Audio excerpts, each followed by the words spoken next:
Hey guys, what is up and welcome to a new League of Legends video. So I feel like it's been a long time since I've made a discussion type video, so I thought it's about time. These are the kind of videos where I just talk about a certain topic and I want you guys to get involved by giving me your thoughts on the topic as well. So what we will be discussing today is champions that never die, or in other words, champions that I personally think are always strong no matter how many nerfs they have received. Champions that got nerfed several patches in a row but still find a way to be considered among the best champions currently. Now in my personal opinion, or in my mind, there are 4 champions that instantly stand out. And those champions are as follows: Kindred, Gangplank, Echo, and Graves. All 4 of these champions, from what I remember, have gotten only nerfs in the past several patches. They have not received any actual buffs. They have all been changed to a point where Riot is essentially trying to balance them, but they still seem to be very strong champions, especially a Kindred. And I don't know about you guys, but I have faced some insanely skilled Gangplanks in the past week or so, to the point where it almost feels like the nerfs for Gangplank are just non-existent. But before we dive further into this video and the topic, the question of this video is, what champion do you think is always considered to be OP or just way too strong, no matter how many nerfs they have received? And if you guys end up enjoying this more discussion type video and you want to see more, let me know by hitting the like button. So funny enough, all 4 of these champions somehow, whether it's an ability or in their lore, defy death. Because you have Kindred with her ultimate obviously defying death and overall just being a Grim Reaper. You have Gangplank, who in the lore technically defied death because he came back from when he should have been dead. You have Echo, who can defy death as well as long as he uses his ultimate just before he's about to die to go back in time. And I guess you have Graves, who's always smoking and is still alive. I'm not really sure about him, but either way, it's still pretty cool. But let's talk about the first of the 4 champions that always seems to be just insanely strong no matter how many nerfs they have received.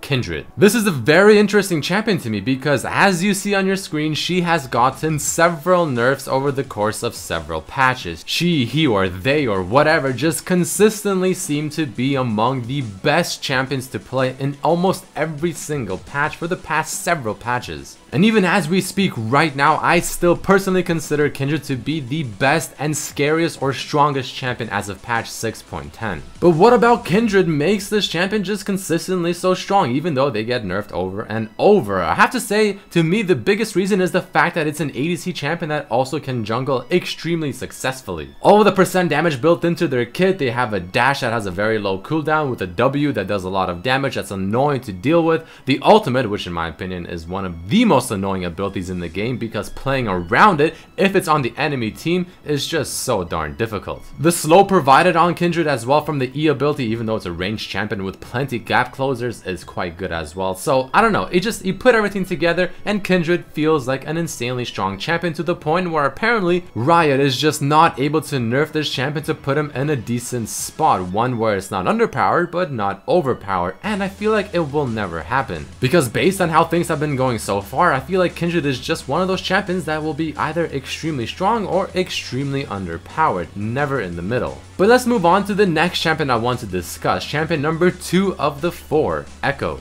So prior to Echo being extremely popular with the tank Echo build, I feel like Echo was considered to be a very okay type champion. He wasn't ever considered a popular champion or a very strong champion. He was always just kind of there. But then tank Echo happened.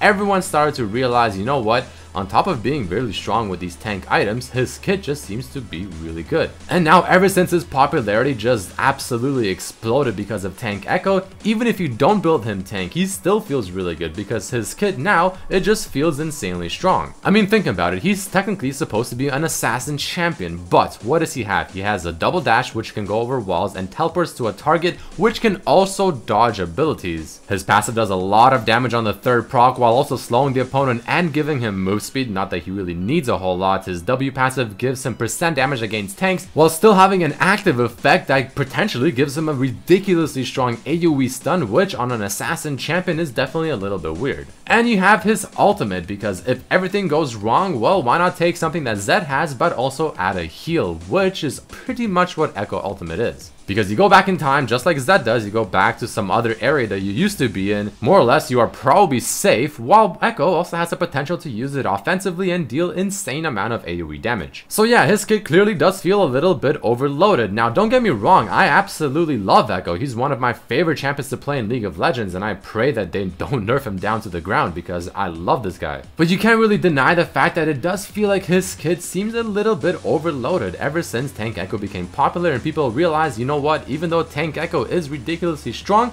you don't really need to build him Tank Echo to still be considered a very good champion. But let's go into champion number 3, Graves. I absolutely despise facing a Graves because he is just obnoxious to me. I mean, he's so hard to kill, he does a lot of damage, the range on his ultimate is quite long as well, the Q damage if you do well enough is great, the W has a lot of potential, but the main thing to me honestly is the fact that how synergetic Phantom Dancer is with his kit, because now he does do more damage with critical strikes, so he does a ridiculous amount of damage. He is insanely tanky with Phantom Dancer and the passive on his E ability that gives him bonus stats. He just feels like one of those champions that does too much damage for how tanky they are. Now I know a lot of people are watching this video and they're probably rolling their eyes going like, you play Zed, you main Zed, he is an obnoxious champion as well. And even though at certain points I do agree with you, Zed can definitely without question feel obnoxious, I'm not denying that whatsoever. Other than maybe Gangplank, I don't feel like Zed is more obnoxious than the 3 other champions I'm talking about. But I don't know, Graves is just again another champion that just feels too strong. He's been nerfed several times, Riot has tried switching him to be much more of an offensive champion and not so much of a build tanky items, deal a lot of damage and never die.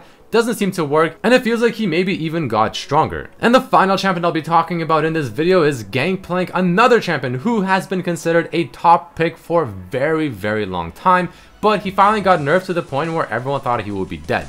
Twice. Nope. The answer is still no. He's still very strong. If you put him in the right hands, he is an absolute monster. And even if you play him very so-so, as long as you get to late game, one barrel will pretty much win you the game. I still personally think he has one of the best ultimates in the game because not only does it do a lot of damage, the upgrades are fantastic. You get free assists while chilling in mid lane or top lane. You can set up a lot of plays because of the hefty slow that it applies and the move speed for allies. Overall, Gangplank is one of those champions that feels like a ticking time bomb. No matter how bad you are at him, if the game lasts too long, chances are you are going to find that one barrel that you need to just close off the game, do an insane amount of damage, probably like half HP to pretty much every single person it hits, maybe whack them with your true damage passive, and chances are you probably just killed someone or you won your team the fight. And just like every other champion that I mentioned, he has been nerfed several patches in a row, like I said, to the point where a lot of people thought he will be finally a dead champion and no one will play him, but trust me, he is definitely not a dead champion. He is still an absolute monster. But that is about it for this video, guys. I mean, it's just a topic I had on my mind that I thought I would discuss with you. I mean, if you guys enjoy these kind of videos where I just talk about some kind of topic that is obviously related to League of Legends like this one, then let me know in the comments below or by hitting the like button. I genuinely kind of enjoy making these kind of videos. So again, if you guys enjoyed it, let me know by doing what I just said. But either way, guys, thank you so much for watching. I really do appreciate every one of you being here. And also, here are my favorite comments from the previous video's question where I asked you, what is your favorite content to see on my channel? But either way, guys, thank you all so much for watching, and I hope to see you for the next video. Peace.